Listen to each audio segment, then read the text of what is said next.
రాశాడంటే ఈ personally carried out those things. ఈ personally వ్యక్తిగతంగా పూజ తీసుకొని నీ నా పాపాన్ని తన వ్యక్తిగత పూజగా తీసుకున్నాడు. అరే నువ్వు వ్యక్తిగతంగా నువ్వు దేవుడు తీసుకోకపోయినా ఆయన నిన్ను తన వ్యక్తిగతంగా తీసుకున్నాడు. నీ లుకింగ్ పర్సనలీ దేవుడు నువ్వు వ్యక్తిగతంగా తీసుకున్నాడా?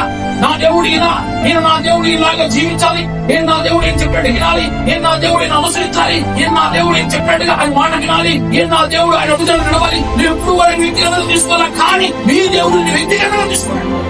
ఇటుకి పోస్టరీ ఎంతగాటి తన హృదయంలోకి నేను తీసుకొని వ్యక్తిగతంగా నీ కోసం తానే మరణించడానికి ఇష్టపడి తను కోరుకొని ఆ శిక్షని తాను అనుభవించాడు. అట్లడిగా మీరు ఆయన తానే తన శరీరముతో మన పాపములను రాను మీద మోసుకొని తన శరీరము పాపాలు మనయే, తన శరీరము నేరం మనది, శిక్ష తనది, దాని ఇంకా పర్యావస్థానము మనం అనుభవిస్తాం.